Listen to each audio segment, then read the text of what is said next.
বন বন বন বন বন শুনি দেন না ফুলানো করছে কি আইনি আমার নষ্ট হয়ে গেছে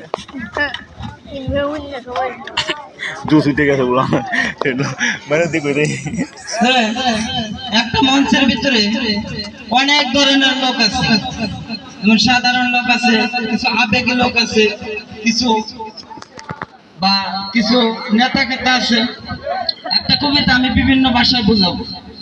দেখেন, প্রথম সাধারণ একটা কবিতা স্বাভাবিক মানুষদের বলে যে কবর জসিমউদ্দিন, এইখানে তো তাদের কবর, ডালিম গাছের নিচে 30 বছর ভিজিয়ে রেখেছি 2 নয়নের জলে।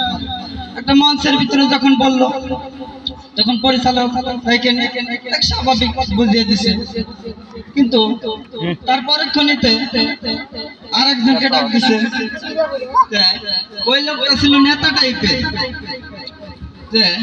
আসার পর উনি খবর দেয় ভেবে বলতেছিল কবিতাটা যে কবর জসিমউদ্দিন, এইখানে তোর দাদির কবর, ডালিম গাছের নিচে 30 বছর ভিজিয়ে রেখেছি 2 নয়নের জলে। যখন এইভাবে ধমকেশ্বরে বলছে, তখন যারা কমিটি ছিল তারা কিছু ভয় পেয়ে গেছে। তারপরে বক্তৃতে আপনার আরেকজন আসলো, সে অনেক লাজুক, মানে যে কোনো কথা বলতে হাসি মারে। উনি বলতেছে, বলতেছে কবর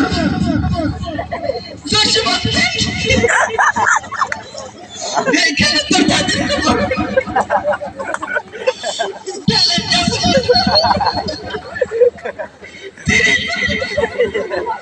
আস্তে আস্তে বলতেই পারে না। তেমন সময় দ্বিতীয় পরবর্তীতে আরেকজন আসছে, উনি অনেক লাজুক, মানে কোনো কিছু দেখলেই কান্না করে। উনি বল আইসা নেই,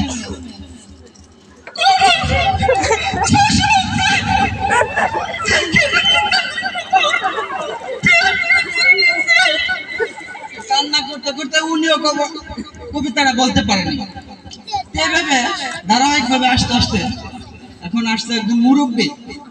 উনি মানে পান খাইতে খাইতে এখন পান খাওয়া মানুষদের বাবু বলে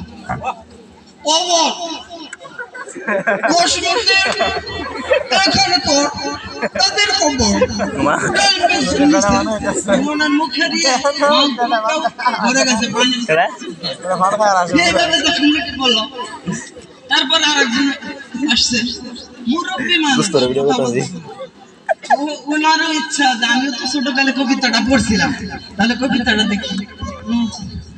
কবর জসিমউদ্দিন, এখানে তোর দাদির কবর, ডালিম গাছের নিচে 30 বছর ভিজিয়ে রেখেছি 2 নয়নের জলে। এভাবে মুরব্বী মানুষ বলছে।